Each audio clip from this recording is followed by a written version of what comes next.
Salam damai sejahtera bagi kita semuanya. Kita akan mendengarkan firman Tuhan dengan tema Satrio Piningit dan 7 Guru wajib paham tentang pemeteraian menjelang perang nuklir. Ya, jadi sebelum perang nuklir itu terjadi, maka Satrio Piningit, 7 Guru, bahkan hierarki itu harus mengalami pemeteraian.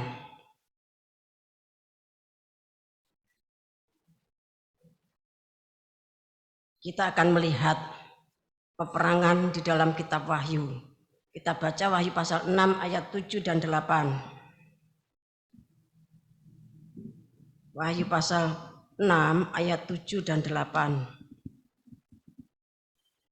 Dan ketika anak domba itu membuka materai yang keempat, aku mendengar suara makhluk yang keempat berkata, "Mari." Dan aku melihat sesungguhnya ada seekor kuda hijau kuning, dan orang yang menungganginya bernama Maut, dan kerajaan Maut mengikutinya. Dan kepada mereka diberikan kuasa atas seperempat dari bumi untuk membunuh dengan pedang, dan dengan kelaparan, dan sampar, dan dengan binatang-binatang buas yang di bumi. Terima kasih. Ya, pada saat materai keempat, guru dari Amerika itu ya meterainya dibuka oleh anak domba, maka maut dan kerajaan maut, neraka itu dijebol, dibuka, dan itu menimbulkan seperempat penduduk bumi itu dibunuh dengan pedang, dengan kelaparan, dengan sampar, binatang-binatang buas di bumi. Binatang-binatang buas itu ya sejenis virus. Bapak Ibu mengasihi Tuhan, Juli tahun 2023 ya, penduduk bumi itu sudah mencapai 8 miliar 8,06. Bapak Ibu mengasihi Tuhan, kalau seperempat penduduk bumi berarti kurang lebih itu 2 miliar. Nanti ketika meterai yang keempat itu digenapi, pedang, kelaparan, sampar, dan binatang-binatang buas. Ya, saya membaca berita di TV. Ya, sekarang ini negara-negara penghasil beras itu mulai sulit untuk mengekspor berasnya. Ya, rata-rata ditahan untuk kebutuhan rakyatnya sendiri. Bapak Ibu yang dikasih Tuhan, ya. Kemudian kita baca Wahyu pasal 9 ayat 13 sampai 16.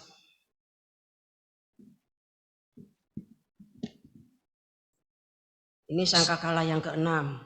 Sangkakala yang keenam.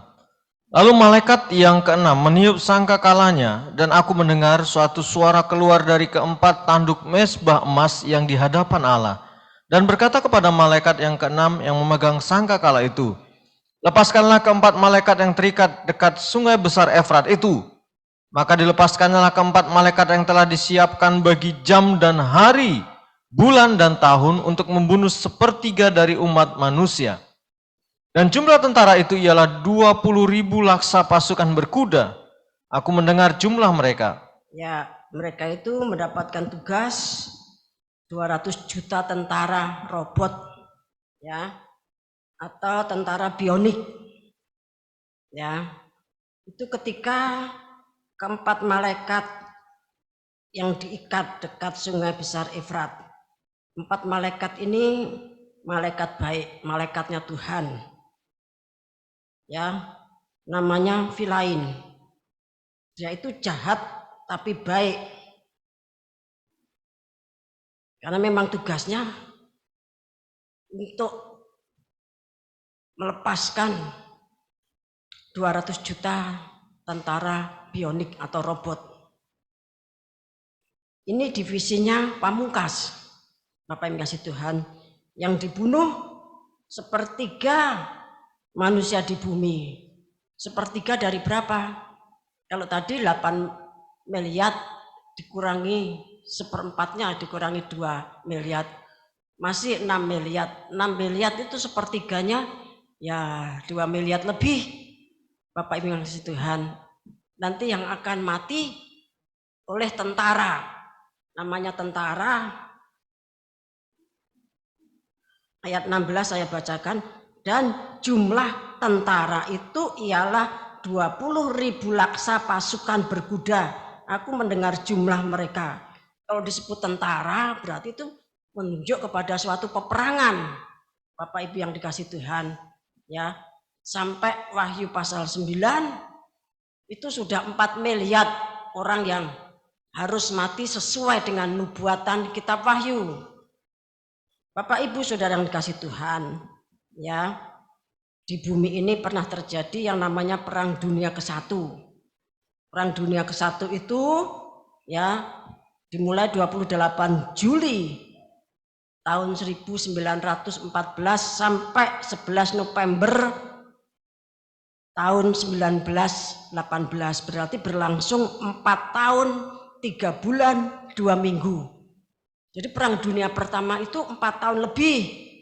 Bapak yang kasih Tuhan, penyebabnya itu sangat sepele, yaitu putra mahkota Austria Hungaria yang namanya Franz Ferdinand dan istrinya itu dibunuh oleh teroris dari ya Serbia atau di Sarajevo. Terjadinya itu di Sarajevo 28 Juni 1914. Sedangkan pelaku pembunuhan itu ya namanya Gavrilo Princip yang masih berusia 19 tahun. Dia seorang pemuda Bosnia dan salah satu dari kelompok pembunuh yang diorganisir dan dipersenjatai oleh tangan hitam. Begitu ceritanya. Nah, dari Perang Dunia ke-1 itu korbannya kurang lebih ya yang terhitung ya itu 61 juta.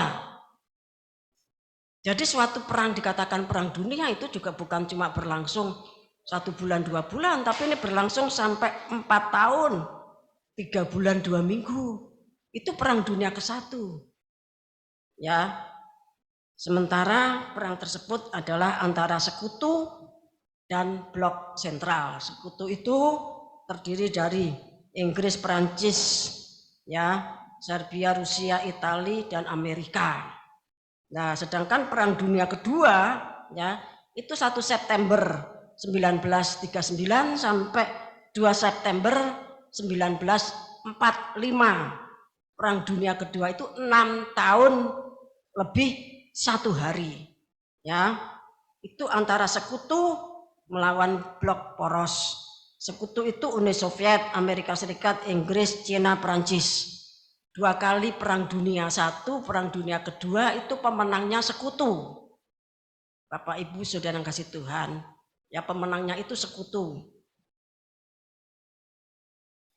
Kemudian dari pemenang Perang Dunia ke-1, Perang Dunia Kedua itu muncul yang dinamakan 4 polisi atau Big Four, ya. Yaitu Uni Soviet, Amerika Serikat, Cina, ya, kemudian Prancis, Uni Soviet, Amerika Serikat, Cina, kemudian Inggris dan Prancis diusulkan, Bapak Ibu kasih Tuhan. Lah dari sekutu menang 2 kali itu muncul 4 negara besar, yaitu Uni Soviet, Amerika, Cina, Inggris dan Prancis, yang pada akhirnya negara besar itu disebut sebagai DKPBB, Dewan Keamanan PBB sekarang ini. Itu sejarah. Jadi suatu peperangan itu bisa berlangsung, kalau itu dikatakan perang dunia itu berlangsung 4 tahun lebih, berlangsung 6 tahun, itu Perang Dunia Kedua. Bapak Ibu yang dikasih Tuhan, Ya, Perang Dunia Kedua itu korbannya kurang lebih 62,5 juta. Belum seberapa dibandingkan nanti kalau Meterai yang ke-4 dan Sangkakala yang ke-6. Ya, sekali perang 2 miliar orang mati. Sangkakala ke-6 dengan 200 juta tentara bionik.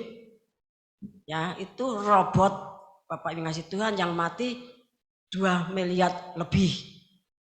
Bapak Ibu yang kasih Tuhan, ya.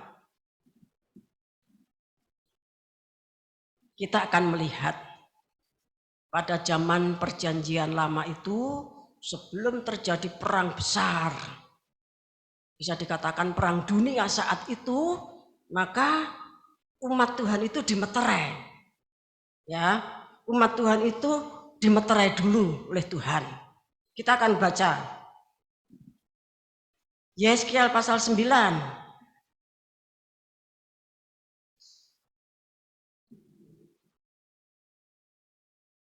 Ayat 1 dan seterusnya.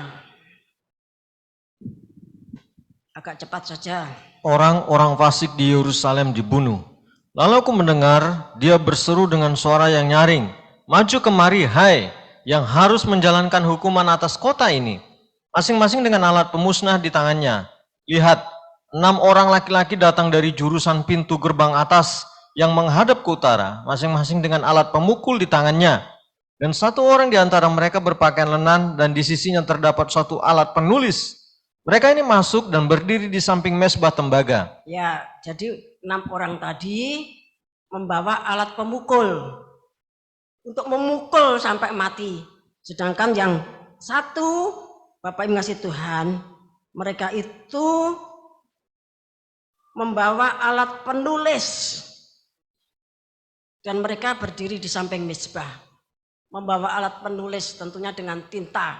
Ya, terus ayo diperhatikan. Pada saat itu kemuliaan Allah Israel sudah terangkat dari atas kerub, tempatnya semula, ke atas ambang pintu bait suci, dan dia memanggil orang yang berpakaian lenan dan yang mempunyai alat penulis di sisinya. Ya, yang berpakaian lenan dan yang punya alat penulis di sisinya. Terus. Firman Tuhan kepadanya, "Berjalanlah dari tengah-tengah kota, yaitu Yerusalem, dan tulislah huruf T pada dahi orang-orang yang berkeluh kesah karena segala perbuatan keji yang dilakukan di sana. Dan kepada yang lain, aku mendengar dia berfirman, ikutilah dia dari belakang melalui kota itu dan pukullah sampai mati. Janganlah merasa sayang dan janganlah kenal belas kasihan. Orang-orang tua, teruna-teruna dan dara-dara, anak-anak kecil dan perempuan-perempuan, bunuh dan musnahkan. Tetapi semua orang yang ditandai dengan huruf T itu, jangan singgung, dan mulailah dari tempat kudusku." Lalu mereka mulai dengan tua-tua yang berada di hadapan bait suci. Kemudian firman-Nya kepada mereka, "Najiskanlah bait suci itu, dan penuhilah pelataran-pelatarannya dengan orang-orang yang terbunuh. Pergilah." Mereka pergi keluar dan memukuli orang-orang sampai mati di dalam kota. Sedang mereka memukuli orang-orang sampai mati, waktu itu aku tinggal di belakang. Aku sujud dan berseru, kataku, "Aduh Tuhan Allah, apakah Engkau memusnahkan seluruh sisa Israel di dalam mencurahkan amarah-Mu atas Yerusalem?" Yang sujud ini Yeskiel, ya. Terus. Jawabnya kepadaku, "Kesalahan kaum Israel dan Yehuda sangat banyak, sehingga tanah ini penuh hutang darah dan kota ini penuh ketidakadilan, sebab mereka berkata, Tuhan sudah meninggalkan tanah ini dan Tuhan tidak melihatnya. Karena itu aku juga tidak akan merasa sayang dan tidak akan kenal belas kasihan. Kelakuan mereka akan kutimpakan atas kepala mereka." Lihat, orang yang berpakaian lenan itu dan yang mempunyai alat penulis di sisinya memberikan laporan. Katanya, "Aku sudah kerjakan seperti Engkau perintahkan kepadaku." Ya, Bapak Ibu kasih Tuhan, ya. Di sini dikatakan ayat 6, orang-orang tua, teruna-teruna. Ini artinya para pemuda, ya, orang anak laki-laki dan perempuan-perempuan, ya. Teruna-teruna dan dara-dara itu artinya remaja putri, ya, anak-anak kecil dan semua perempuan-perempuan bunuh dan musnahkan. Tetapi semua orang yang ditandai dengan huruf T itu jangan singgung, dan mulailah dari tempat kudusku. Lalu mereka mulai dengan tua-tua yang berada di hadapan bait suci. Jadi orang yang punya jabatan di gereja, ya, para gembala, para wakil gembala, tua-tua sidang, Bapak Ibu kasih Tuhan, itu nomor 1 dihukum, Bapak Ibu kasih Tuhan. Dan kecuali mereka itu ada tanda T, ya, ada tanda T. Bapak Ibu yang kasih Tuhan, ketika Yeskiel 9 ini ya diterima oleh Nabi Yeskiel, dia itu berada di Babel. Dia itu berada di Babel, ya. Penawanan ke Babel itu ada tiga rombongan. Yang pertama pada zamannya Raja Yoyakim, ya, itu tahun 605 sebelum Masehi.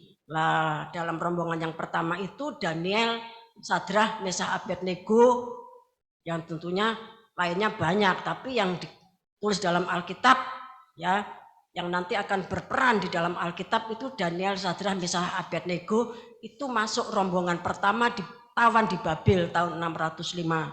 Kemudian rombongan yang kedua itu zamannya Raja Yoyakin, ya, itu tahun 597 sebelum Masehi. Nah, dalam rombongan besar itu Yeskiel ikut, ya, Yeskiel ikut.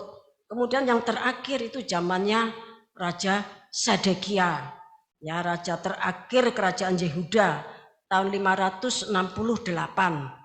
Nah, pada zamannya Sedekia ini kerajaan Yehuda dihancurkan rata dengan tanah, bait suci, ya, yang dibangun Salomo itu juga diratakan dengan tanah, semua benda-benda bait Allah itu dibawa ke Babel.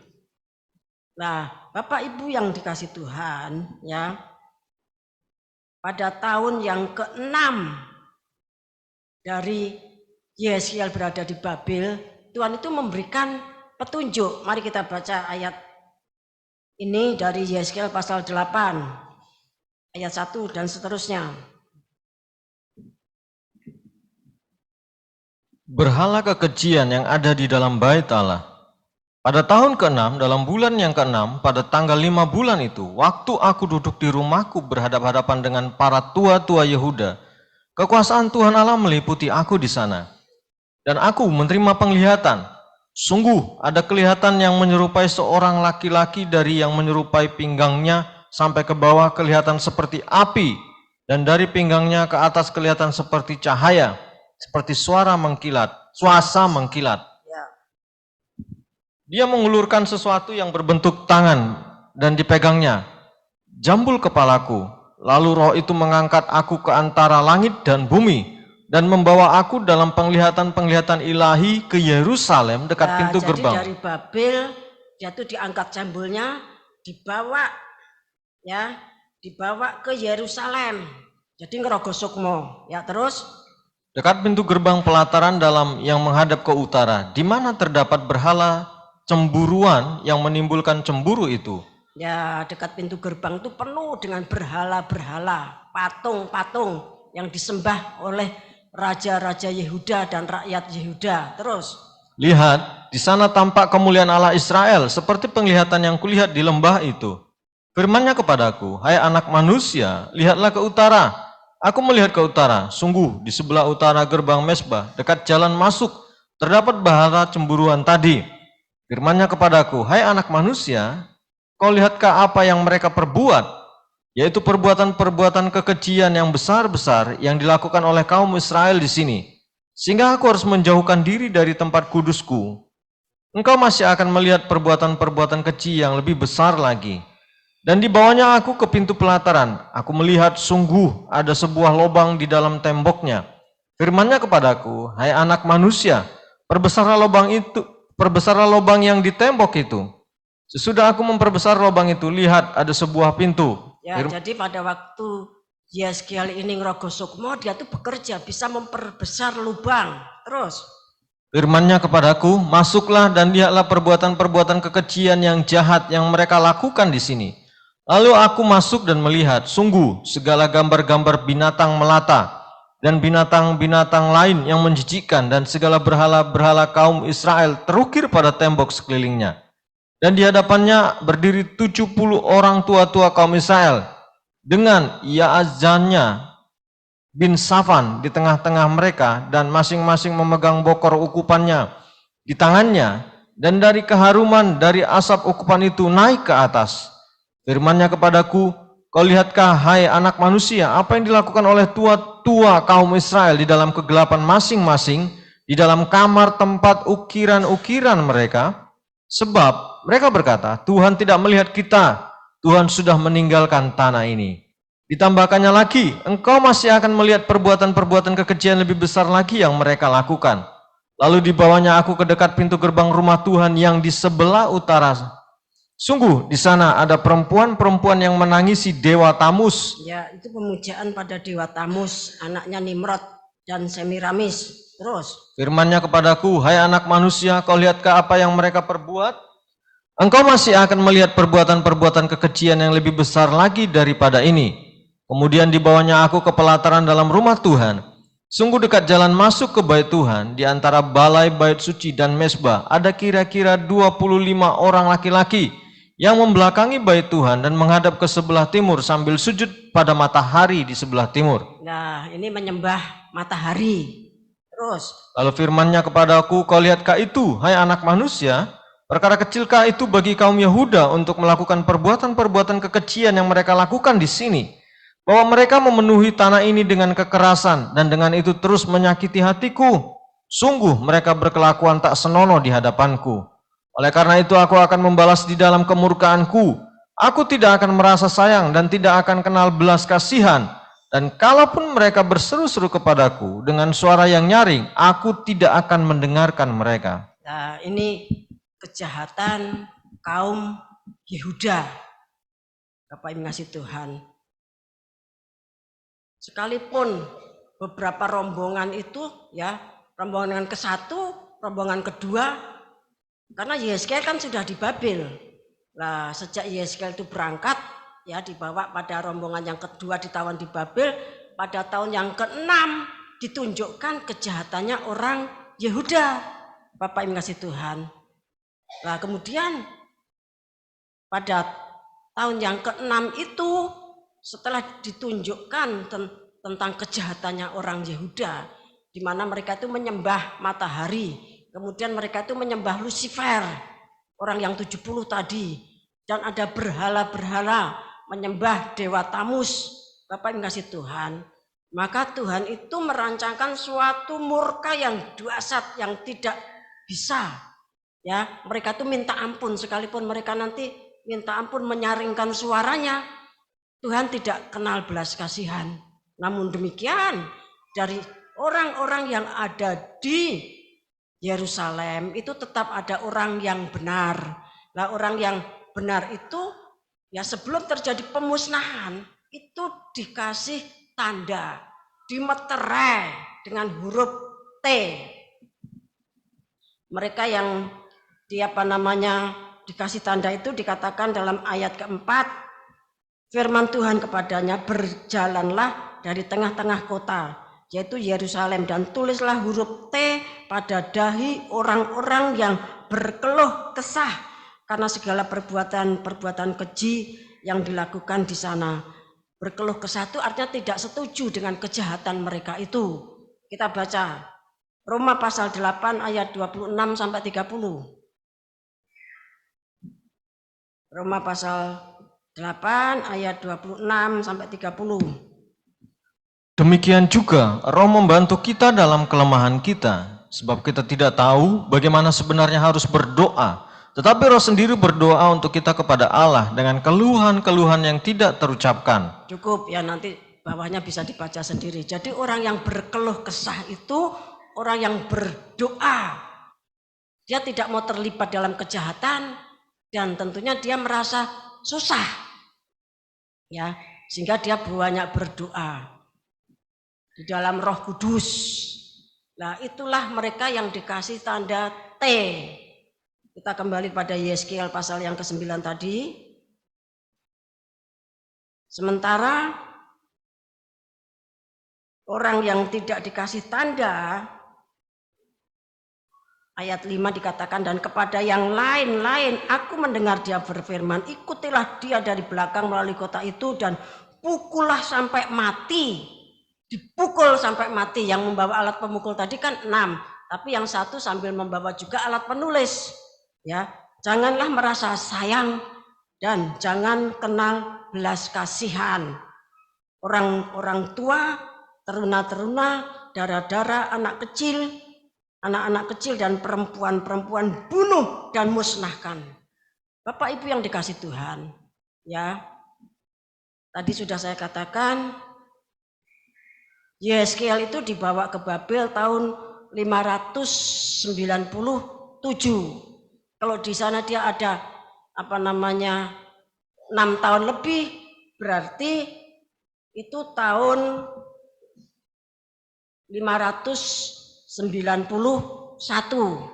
Kalau tahun Masehi kan semakin mengurang.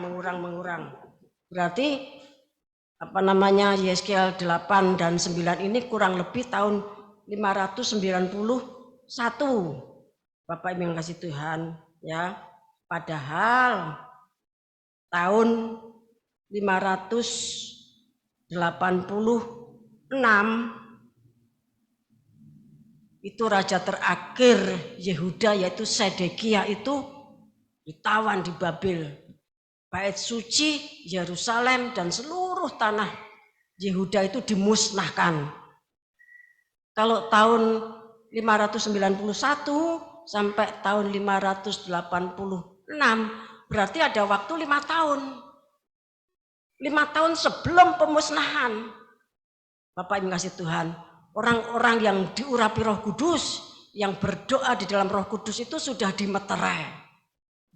Bapak Ibu kasih Tuhan, 5 tahun sebelum peristiwa itu terjadi, kurang lebih 5 tahun sebelum pemusnahan itu terjadi, menjadi kenyataan, mereka itu dimeterai. Ya, berarti 5 tahun sebelum kehancuran Yehuda dan Yerusalem terjadi pemeteraian. Bapak yang kasih Tuhan,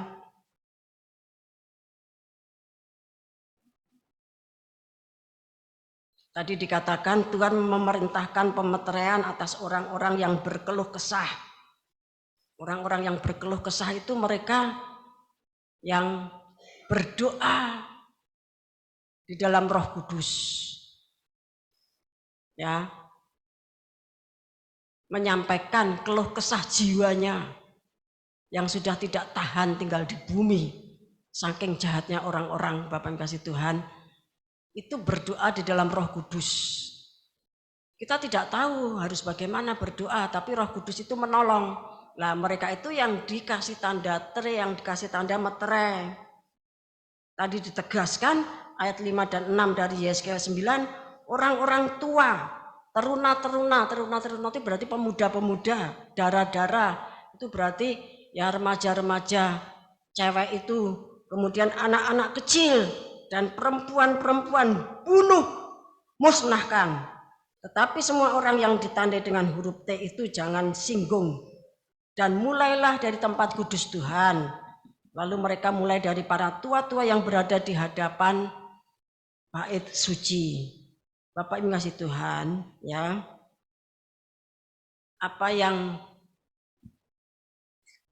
Tuhan tunjukkan kepada Yeskiel ketika dia itu sudah berada di Babel, karena dia masuk gelombang kedua untuk pergi ke Babel, ya Bapak yang kasih Tuhan, itu pelaksanaannya ada di dalam kitab Raja-Raja, yaitu pada zaman Sedekia. Kita baca 2 Raja-Raja pasal 25.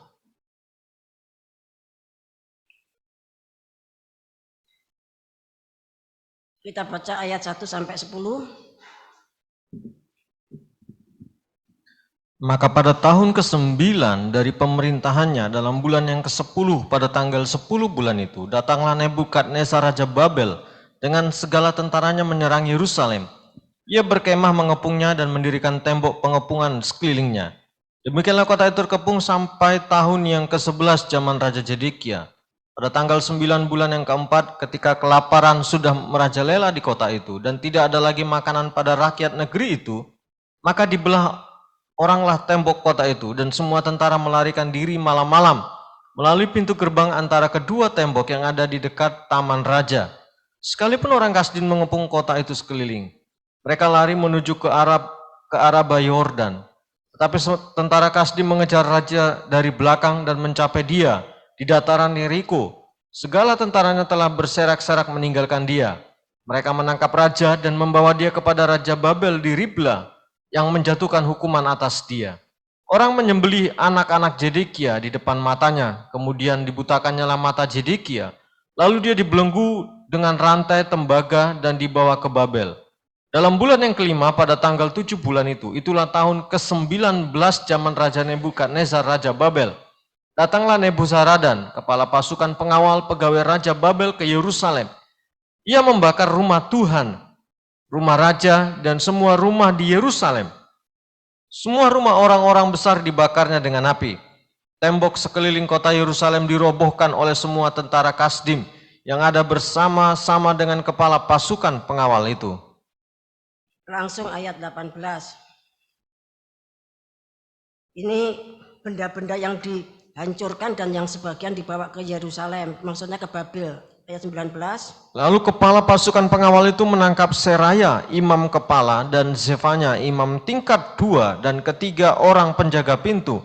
Dari kota itu ditangkapnya seorang pegawai istana yang diangkat mengepalai tentara dan 5 orang pelayan pribadi raja yang terdapat di kota itu dan panitera panglima tentara yang mengarahkan rakyat negeri menjadi tentara dan 60 orang dari rakyat negeri yang terdapat di kota itu. Nebuzaradan, kepala pasukan pengawal, menangkap mereka dan membawa mereka kepada Raja Babel di Ribla. Lalu Raja Babel menyuruh membunuh mereka di Ribla, di tanah Hamat. Demikianlah orang Yehuda diangkut ke dalam pembuangan dari tanahnya. Ya, tadi dikatakan anak-anak Zedekia, raja terakhir kerajaan selatan, kerajaan Yehuda itu disembelih di depan mata Zedekia. Kemudian para pembesar-pembesar tadi, Bapak kasih Tuhan, ya, semua rumah, semua istana, bahkan semuanya dihancurkan, tidak ada batu tertumpang di atas batu yang lain. Kemudian semua orang yang dikatakan para pelayan pribadi raja, para imam kepala, imam tingkat 2, tingkat 3, penjaga pintu, bahkan semua orang pejabat-pejabat tinggi, Bapak Ibu kasih Tuhan, itu semuanya ditangkap. Lalu Raja Babel menyuruh membunuh mereka di Ribla, di tanah Hamat. Ya. Kemudian kita baca 2 Tawarikh pasal 36.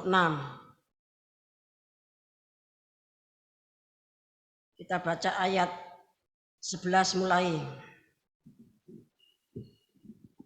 Raja Zedekia, runtuhnya kerajaan Yehuda. Zedekia berumur 21 tahun pada waktu ia menjadi raja dan 11 tahun lamanya ia memerintah di Yerusalem. Ia melakukan apa yang jahat di mata Tuhan Allahnya dan tidak merendahkan diri di hadapan Nabi Yeremia yang datang membawa pesan Tuhan.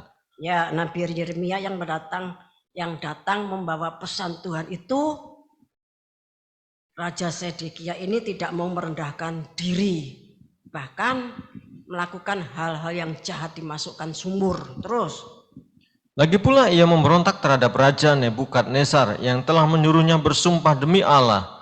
Ia menegarkan tengkuknya dan mengeraskan hatinya dan tidak berbalik kepada Tuhan Allah Israel.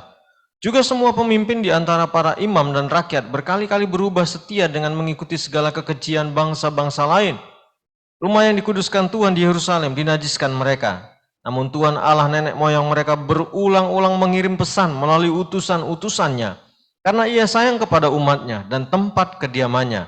Tetapi mereka mengolok-olok utusan-utusan Allah itu, menghina segala firman-Nya, dan mengejek nabi-nabinya. Oleh sebab itu murka Tuhan bangkit terhadap umatnya, sehingga tidak mungkin lagi pemulihan. Tuhan menggerakkan raja orang Kasdim melawan mereka. Raja itu membunuh teruna mereka dengan pedang dalam rumah kudus mereka, dan tidak menyayangkan teruna atau gadis, orang tua atau ubanan. Semua diserahkan Tuhan ke dalam tangannya. Seluruh perkakas rumah Allah yang besar dan yang kecil serta harta benda dari rumah Tuhan harta benda raja dan harta benda para panglimanya, semuanya dibawanya ke Babel. Ya, terima kasih. Bapak Ibu yang dikasih Tuhan, ya, pada waktu itu Raja Babel itu raja yang sangat hebat. Ya, kalau sekarang begitu seperti negara adidaya. Seperti yang dimimpikan oleh Raja Babel, tapi dia tidak dong. Yang kemudian diartikan oleh Daniel. Nah, Raja Babel ini pada waktu itu melakukan peperangan. Bukan cuma Yehuda saja yang diperangi, tetapi banyak kerajaan. Ya, Nebukadnezar ini menaklukkan Mesir, Syria, Venesia, Damaskus, Tirus, Sidon, Asia Kecil. Bapak yang kasih Tuhan, bahkan tanah hati, namanya daerah itu hati. Kita tidak tahu ya, itu nama zaman kuno. Tapi kalau zaman sekarang kan yang namanya Hoti, ya itu kan daerah Yaman, ya. Tapi tidak tahu persisnya seperti apa.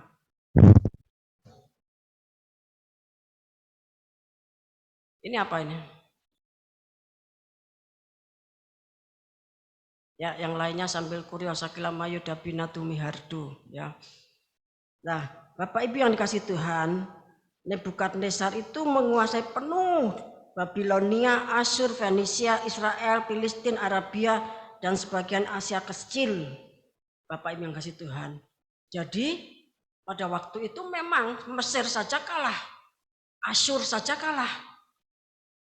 Dia digambarkan seperti kepala yang dari emas. Bapak Ibu yang kasih Tuhan, yang kepalanya itu dari emas, artinya kerajaannya memang adikuasa, sangat dahsyat. Lah pada saat dia itu melakukan invasi, menjajah, menyerang sana sini, Bapak Ibu yang kasih Tuhan, ya, kerajaan Yehuda itu termasuk di dalamnya. Dipakai oleh Tuhan untuk menghukum Yehuda selama 70 tahun dihukum di Babel.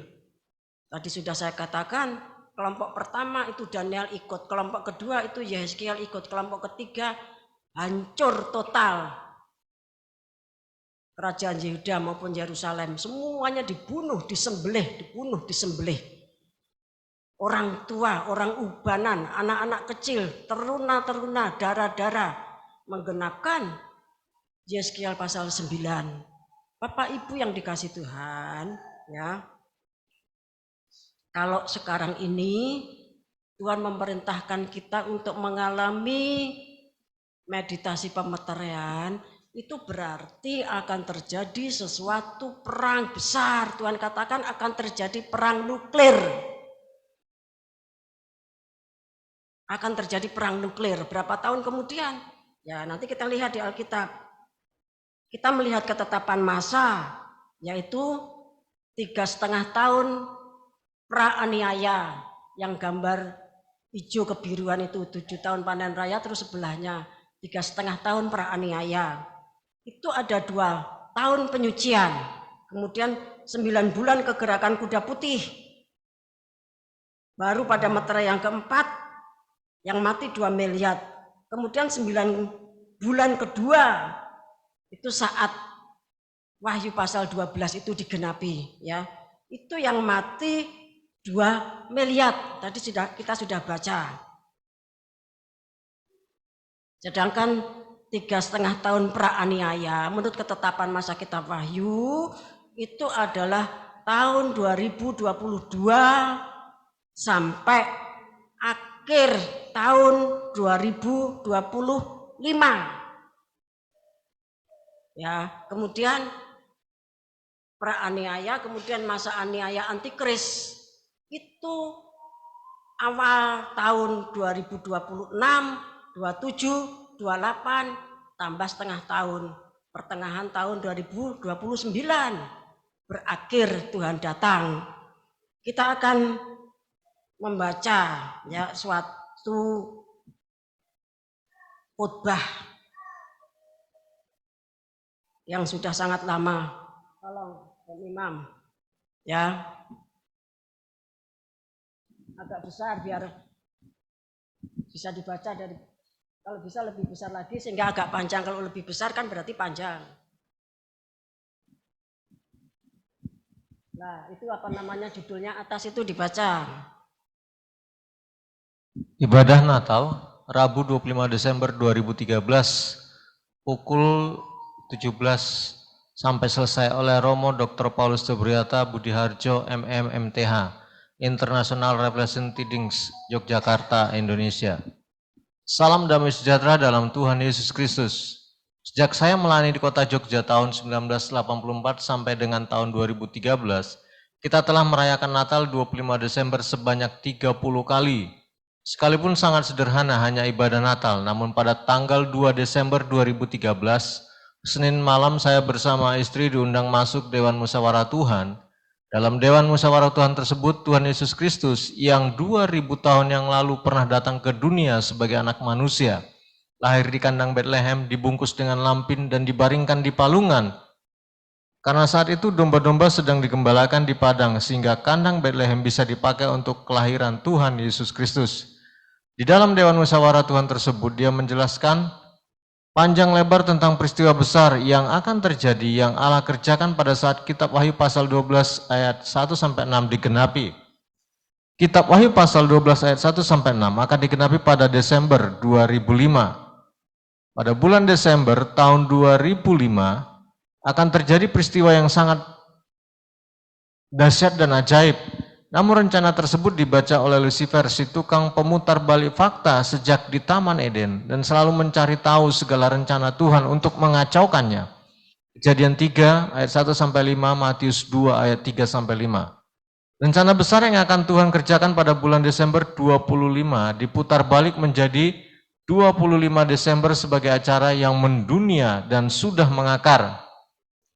Kemudian saya disuruh menyelidiki pekerjaan Lucifer pada 25 Desember dengan menggunakan hikmat marifat pambukaning jagat raya, raga, dan jagat sukmo, dan harus mencelikkan hati umat Tuhan, khususnya hierarki tubuh Kristus atau mempelai anak domba.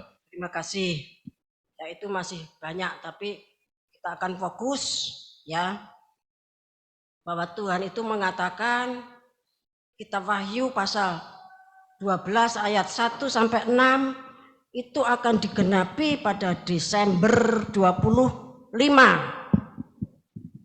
Ya, Desember 25. Namun demikian, rencana besar Tuhan itu dikacaukan Lucifer dengan suatu acara yang sangat besar setiap 25 Desember.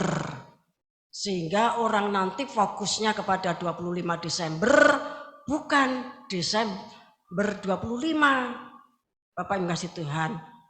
Sebab pada Desember 25 itu Kitab Wahyu pasal 12 ayat 1-6 itu digenapi, kemudian setelah itu pengungsian, lari ke padang gurun. Saudara perhatikan, pada waktu firman itu disampaikan, yaitu tahun 2013, Bapak Ibu yang kasih Tuhan, untuk sampai kepada tahun 25 itu kan masih lama, sehingga kita kan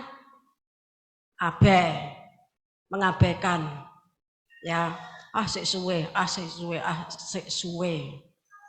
Maka ketika waktunya itu sudah dekat,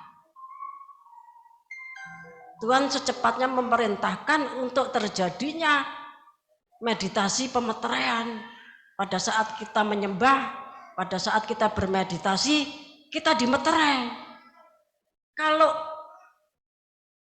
tadi di dalam Yeskiel pasal 9, 6 orang yang berpakaian lenan tadi dan yang satu membawa alat penulis, Bapak yang kasih Tuhan, itu waktunya masih kurang lebih 5 tahun sampai hancurnya kerajaan Yehuda, hancurnya bait Allah di Yerusalem, di mana Sedekia itu dibawa ke Babel, matanya dicungkil, anak-anaknya disembelih di depan matanya. Bahkan semua orang tua, orang ubanan, laki, perempuan, pemuda, pemudi, anak-anak kecil semuanya dipukul sampai mati. Tidak ada belas kasihan, tidak ada rasa sayang. Yeskiel 9 tadi mengatakan demikian. Dan itu apa yang ditulis di dalam Yeskiel 9 itu kenyataannya, aplikasinya itu ada di dalam kitab raja-raja yang terakhir, Tawarikh yang terakhir, pada saat Yehuda runtuh dan Yerusalem berta semua istana, semua rumah dihancurkan, semua benda bait Allah dibawa ke Babel. Tadi dikatakan semua pembesar itu dibawa, kemudian dibunuh di Hamat. Bapak mengasihi Tuhan, itu 5 tahun sebelum, kurang lebihnya 5 tahun sebelum peristiwa itu terjadi. Dan Tuhan itu memberkati memberkati Nebukadnezar karena dia menjadi pelaksana hukuman Tuhan. Tuhan mengupah Nebukadnezar itu dengan Mesir. Ada ayatnya tapi tidak kita baca ya, nanti kelamaan.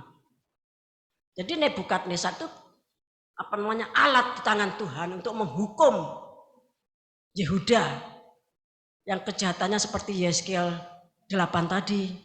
Bapak mengasihi Tuhan, saudara bayangkan masih 5 tahun sudah dimeterai. Lah sekarang ini untuk sampai kepada masa praaniaya, menyelesaikan masa praaniaya 2 tahun penyucian, 9 bulan kegerakan kuda putih, 9 bulan itu masa sampai digenapinya Wahyu pasal 12 ayat 1 dan seterusnya.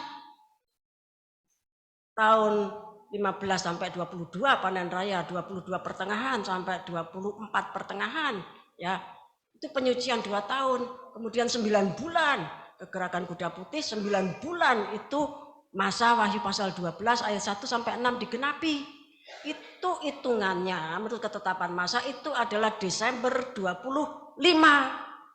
Bapak yang kasih Tuhan.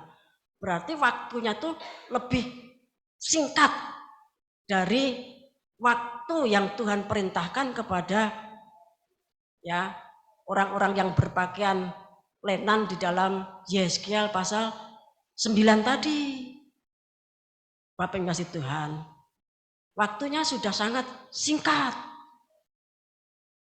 Ya. Nanti setelah Wahyu pasal 12 itu digenapi Desember 25, Bapak yang kasih Tuhan, kita masuk pengungsian. Kita masuk pengungsian. Ya. Dan itu tentunya terkhusus untuk hierarki tubuh Kristus. Persamaan dari Yeskiel 9 ayat 1 sampai 11 itu kalau dalam kitab Wahyu itu Wahyu pasal 11 ayat 1 dan 2 kita baca.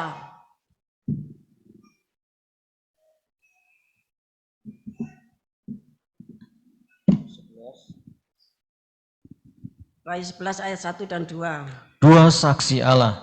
Kemudian diberikanlah kepadaku sebatang bulu seperti tongkat pengukur rupanya dengan kata-kata yang berikut.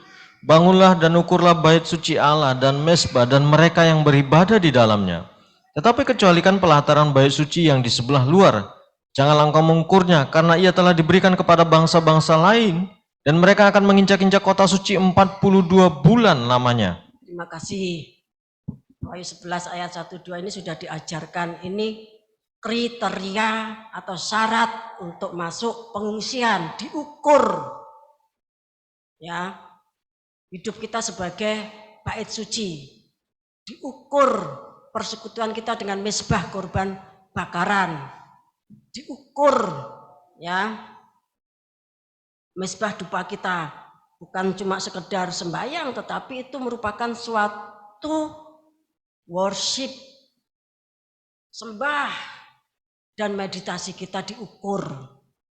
Bapak yang kasih Tuhan, diukur. Wahyu pasal 11 ayat 1 2. Kalau di dalam perjanjian lama ya Yeskiel pasal 9 tadi ukurannya orang yang berkeluh kesah, orang yang berdoa di dalam roh. Oleh sebab itu, saudara saya beritahu ya, mengapa hari-hari akhir ini kita semuanya mengalami hidup yang semakin berat. Ya, terutama tentunya di dalam hal perekonomian. Bapak Ibu saudara kasih Tuhan, itu adalah kasih karunia. Supaya nanti pada saat pengungsian itu tidak ada benda atau barang-barang yang mengikat, yang membuat kita menoleh ke belakang seperti zamannya Lot. Lot kan tidak dipersiapkan, mendadak sekali, ya toh. Sehingga istri Lot itu menoleh ke belakang karena saking banyaknya harta bendanya diberkati di sana itu. Nah kalau sekarang kita ini mengalami hidup semakin berat, ekonomi semakin ya sulit, semua barang-barang semakin menaik. Ya, Bapak Ibu kasih Tuhan. Sementara mencari pekerjaan, melakukan pekerjaan juga semakin berat. Saingan semakin banyak. Bapak Ibu kasih Tuhan. Itu kita terima sebagai kasih karunia. Karena Tuhan tidak ingin kita ini menoleh ke belakang seperti istrinya Lot. Kokean duite, kokean bondone, saatnya pengungsian, ora gelem melu. Bapak Ibu ngasih Tuhan. Wah, ora bener kuwi. Sehingga menjadi pengolok penghujat seperti 2 Petrus pasal 3. Jadi kalau kita tuh dihabisi itu artinya sepertinya dimiskinkan, dikerekan sama Tuhan, itu adalah kasih karunia. Karena waktunya sudah sangat dekat. Sekarang sudah tahun 2023. Tanggal 5 November. Untuk sampai kepada Desember 25 itu kan tinggal beberapa saat. Ya kalau ketika firman tadi disampaikan tahun 2013. Ya masih ada waktu 10 tahun sehingga kita tidak pernah mikir. Bapak kasih Tuhan. Kita tidak pernah mikir ketika waktunya tiba sudah dekat, maka Tuhan mengingatkan kita semuanya. Tuhan memerintahkan kita mengalami meditasi pemeteraian. Oleh sebab itu, biarlah kita ini ora kokehan pertengsing.